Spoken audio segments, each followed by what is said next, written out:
All right, let's begin. I'm really excited to welcome Rabbi Rachael Bregman. I don't know if I need to welcome Rabbi Bregman because she is a regular Law Soak teacher. Some of you study with Rabbi Bregman on Wednesdays in our Pirkei Avot study group. She's also taught this Tikvah session a number of times.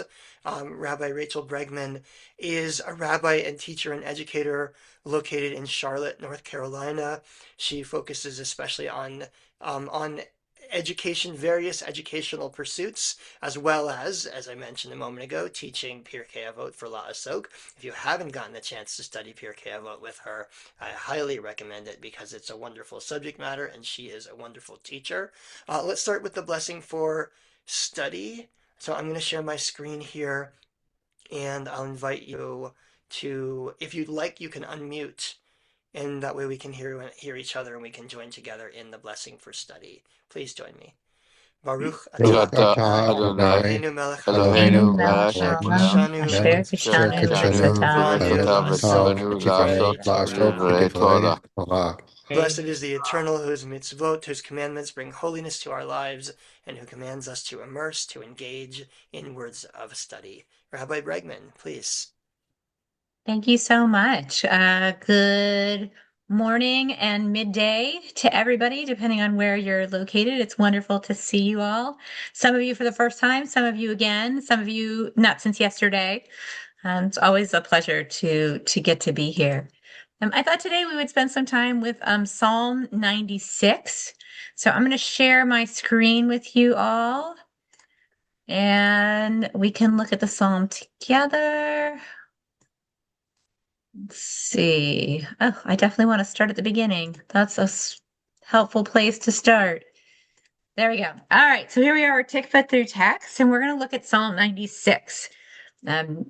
Fair warning, there is singing that is coming. You will be invited to participate. It is, of course, not required, but I just wanted to give you the heads up. If singing freaks you out, I wanted to give you time to not be in panic mode. And most of the singing is going to be done by Alana Arian, who's not here live, but I have a recording of her. And she's pretty terrific if you are familiar with her, even if you're not. So first, let's look at what Psalm 96 has to say. Psalm 96 is one of the Psalms that we say on Shabbat. All right, so you may be familiar with this because this is a weekly experience for those who celebrate their Judaism in this way. So here's what it says. Sing to God a new song, sing to God all the earth. Sing to God, bless this name, proclaim God's victory day after day. Tell of this glory among the nations, God's wondrous deeds amongst all people.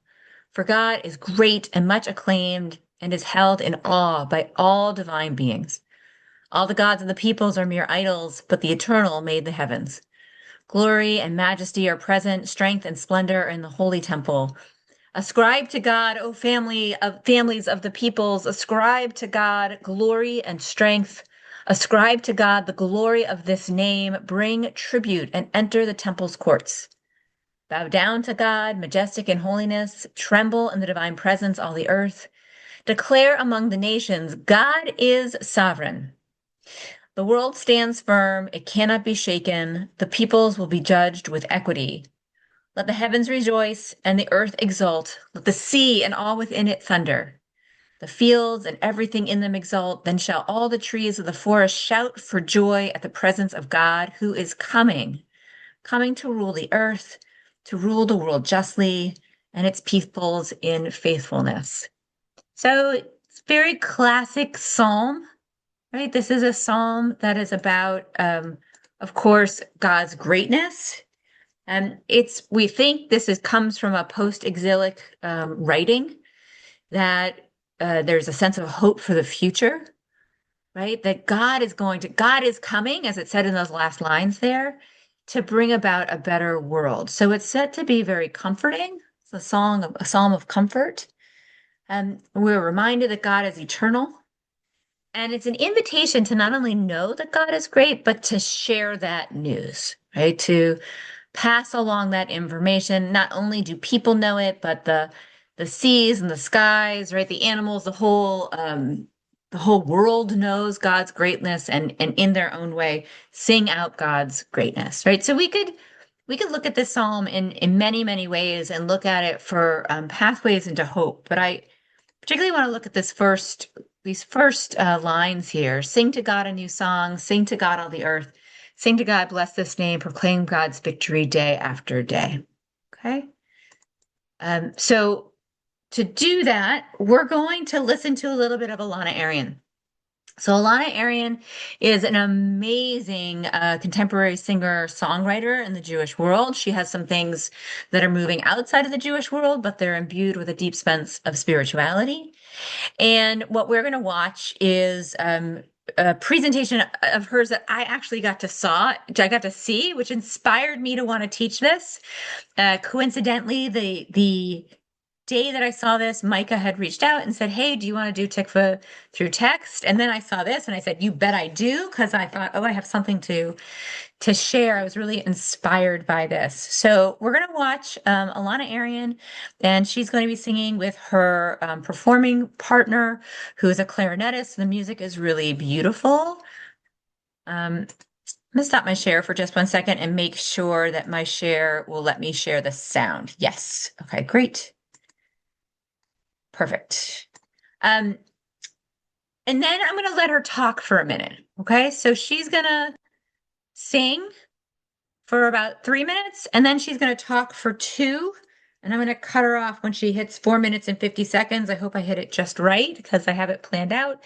And then we'll come back together and we'll reflect a little bit on the psalm and what she has to say. And then I'm going to share with you some ideas from the Hasidic world about making things new.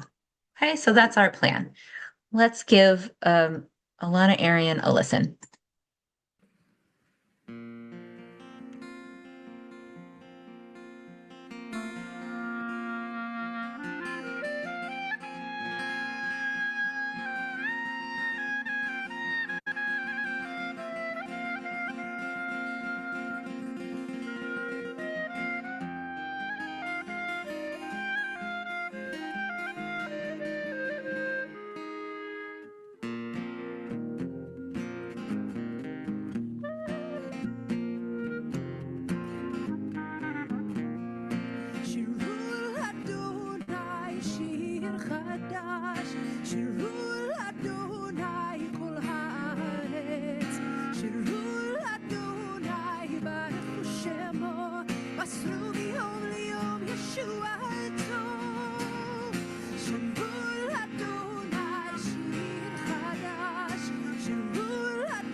words from Psalm 96, Shiru Ladonai Shir Chadash.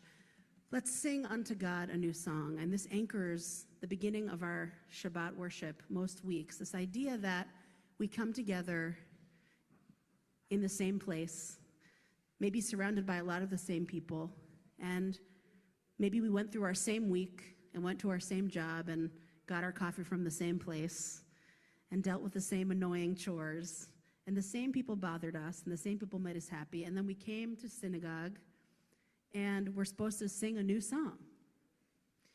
Take what we see around us, take what we know, take what we experience in the day-to-day, and we're instructed each week that we should sing a new song. And to me, this has always been a reminder of the sort of prophetic tradition in Judaism, which is to say that Jews believe in something that we don't yet see. We believe in a future that could be better.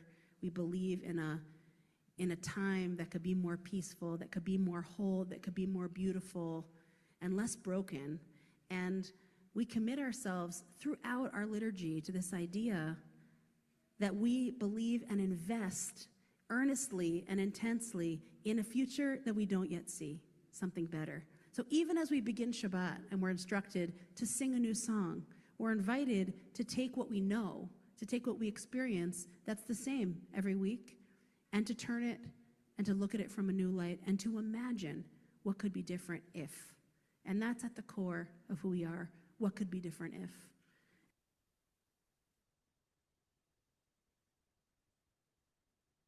I wanted us to think about this idea of what could be different if, and sitting into this belief that as Jews, we are people who live out what can be different if. So, and I'm wondering what you think about that idea, how this lands with you. And if you loved Alana Arian, because I think she's absolutely spectacular. I couldn't see your voices while I couldn't see your faces rather while she was singing because of the way that the screen works. So I hope you enjoyed that. I no idea if you were smiling or if you were like, "Wow, that was the worst thing ever." Bob, go ahead. Well, I certainly subscribe to that view about Judaism, particularly, I think, in the diaspora. I'm afraid that I'm not so sure in terms of the Israeli state whether that attitude permeates the society as much there as I wish that it did. But I think that it's true here. It's very important to the social justice work that I do and that many of us do. And I think that it's really a key idea. I love it. Thank you.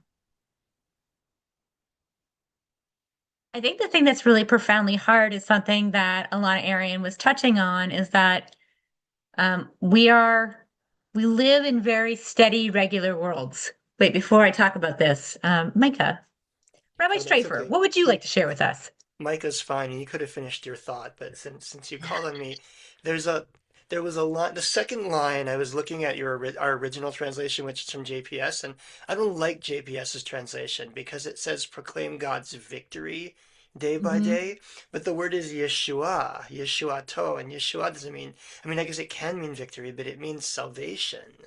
right? Like that word encompasses the idea that the world can be, will be better than what it is. And I just think the whole psalm, it just sort of like, and Alana's melody also, it's so like upbeat, forward looking, just encompasses this idea that the world can be better than it is. And that looks different in different societies and different in different moments. And some people think you have to pray for it, and some people think you have to work for it.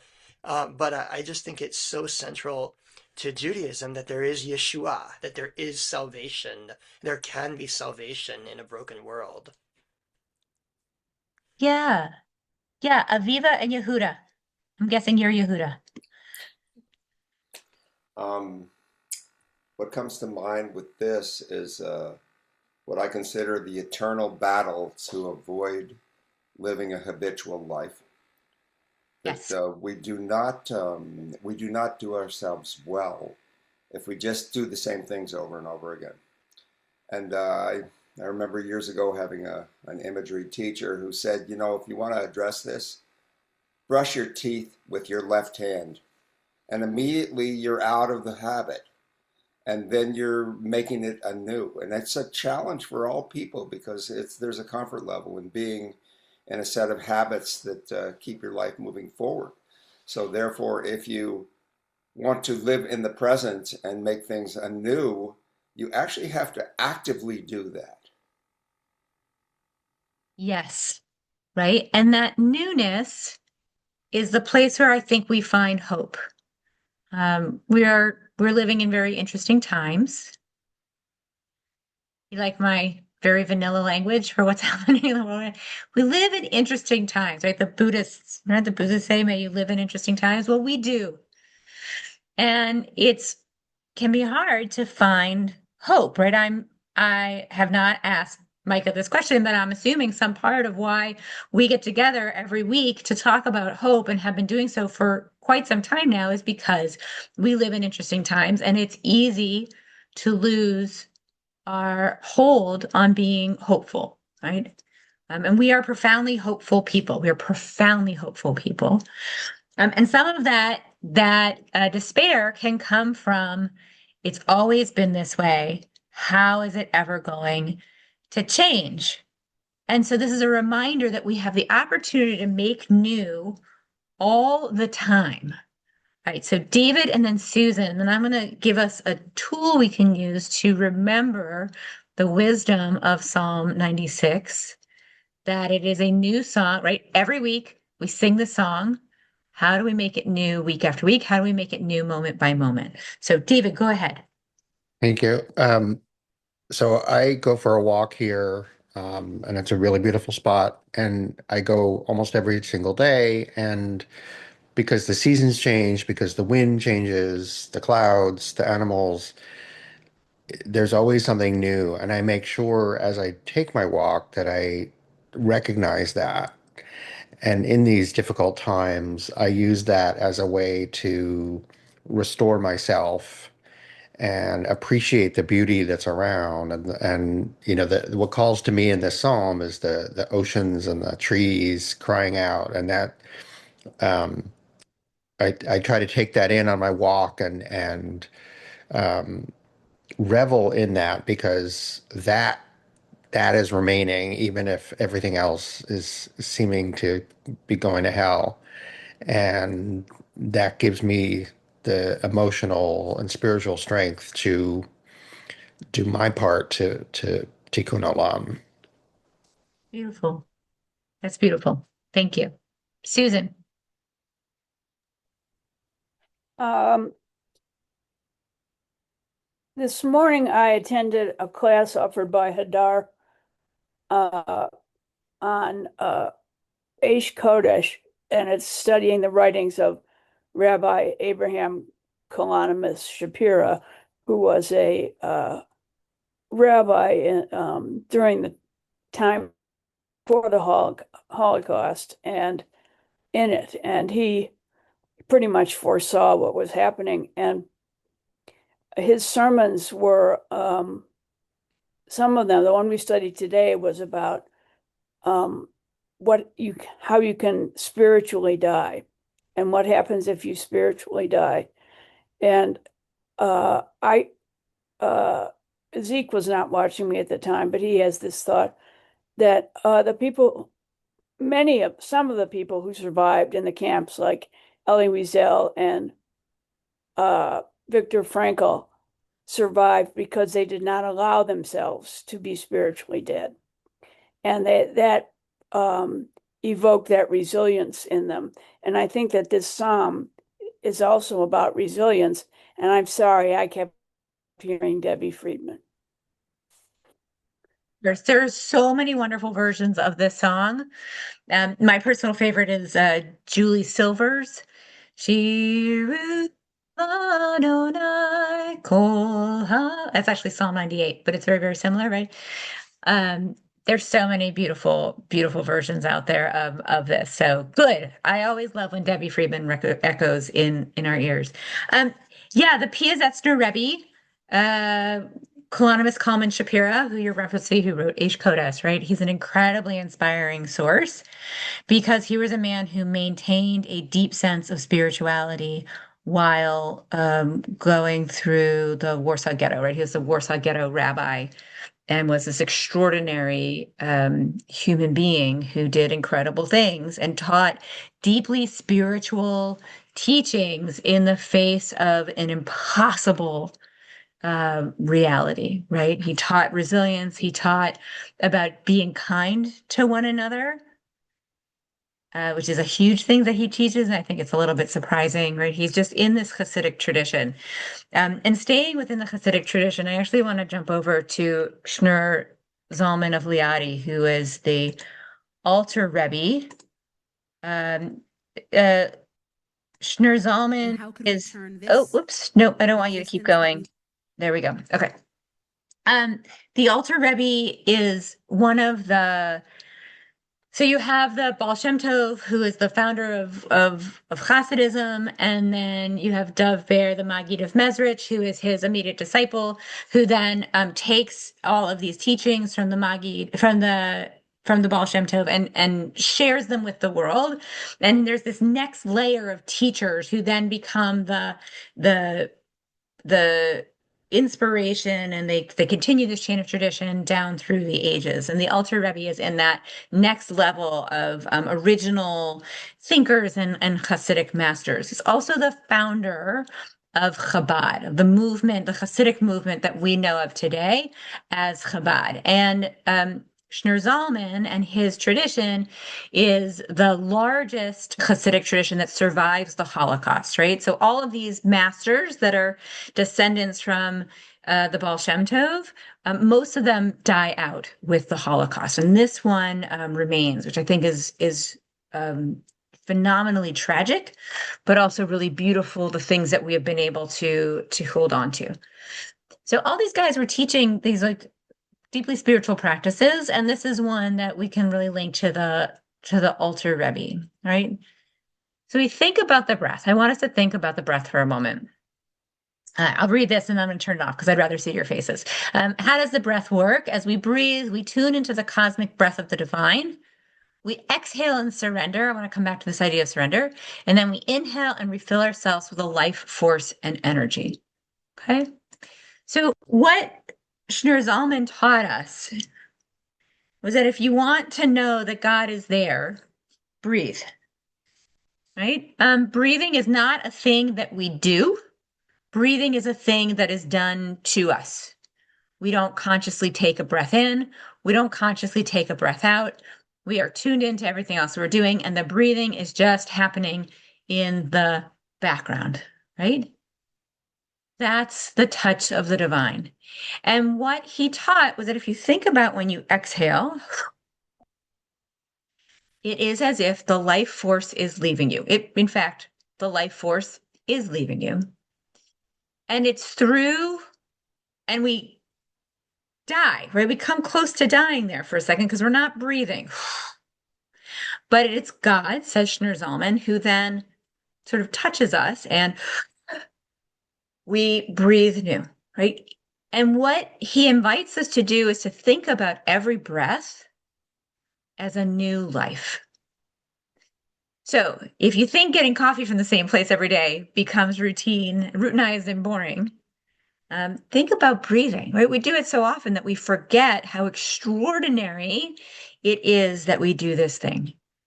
So before I call on Susan, I'm going to invite us to take a minute to breathe. Okay. And I want us to think about this in terms of how we grow hope.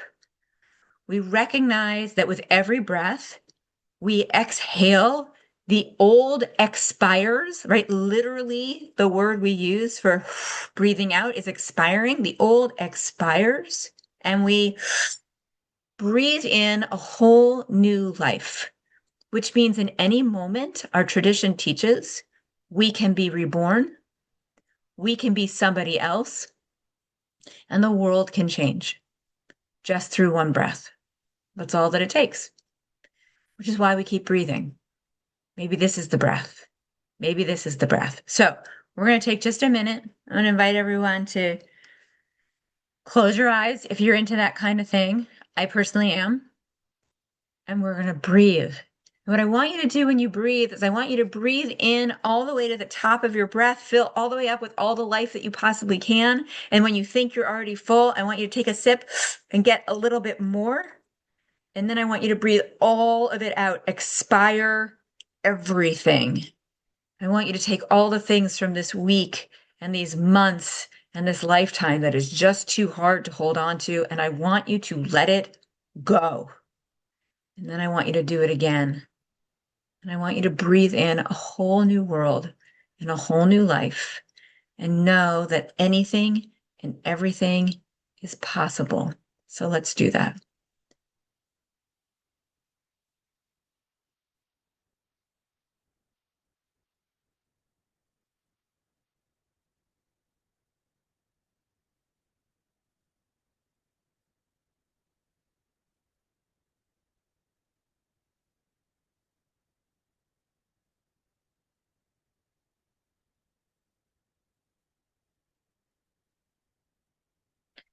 Now we're almost out of time. I want you to remember this. And I particularly want you to remember that little sip at the top. That's where the good stuff happens in our brains and in our bodies. And when you are feeling overwhelmed and you want to be renewed with a sense of hope for this world, just take that deep breath and know that it's going to be there. Susan, you get 30 seconds, and Toby, you get 30 seconds, and then we're out of time. I yield my time to Toby. Oh, Oh, how Susan, that was kind. lovely Thank of you. you. Oh, that was kind. I have to say that in the secular world, these breathing exercises are all over. I see it on a podcast that my daughter is doing. I see it in exercise classes. I see it everywhere. They're calling it meditation. They're calling it all kinds of things that it does relax you. I've never heard it on the biblical, in a biblical context. But yes, it works. Absolutely, it works. Biblically or otherwise, it does work. Even my rabbi I do an extra service on Friday night that comes out of New York. I do it on Zoom, and the rabbi does it there too. Well, we'll put it on the list of things to add to the so teaching calendar. If you want, I'll come in. I'll teach about the Piasetzner Rebbe, and I'll teach all of his cool Hasidic spiritual practices. They're pretty amazing. So, Michael, we could talk about doing that one too. Does anyone have any last comments or thoughts that you want to share? Because we're at time already. Can you believe it? Only thank you. That's it. Always, Toby. Okay, Remember if to we breathe, have 10 everyone. seconds, I'll say this. One time I was studying something with my rabbi and someone who I would call a rather obnoxious skeptic. And he said, he's raging about God. And I'm just sort of sitting there. And Rabbi Lockheim said, God is energy. You just have to plug in. Hmm. Love it. Thank you, everyone. I hope you have a beautiful afternoon or day wherever you are in time. Micah, thank you for having me come in. Thank you. Thank you. Thanks to Rabbi Rachel Bregman for this. This was really nice. I just put in the chat a link to a class from this past Monday with Rabbi Michael Satz, who talked about resurrection, how we are resurrected every day. And I was just thinking during that we, in a way, are resurrected with every new breath. So check out that teaching from Monday if you're interested. We're back here next week with Rabbi Allison Van, where the topic I think will be finding hope for the world for Tu B'Shvat for the earth. And then 2 weeks from now, Rachel's back. Rabbi Rachel Bregman will be back again for something called Drawing Our Way to Hope. Zero skill required. Bring a pencil and do not bring any artistic skill with you because you don't need it. If you have it, that's better, but you don't need it. And we're going to do a bit of a drawing exercise to find a little hope in our lives. Shabbat Shalom. May we all receive a Yesham and the Shema Yetera, an extra soul, an extra bit of breath this coming Shabbat. And I hope to see you again next week. Take care, everybody.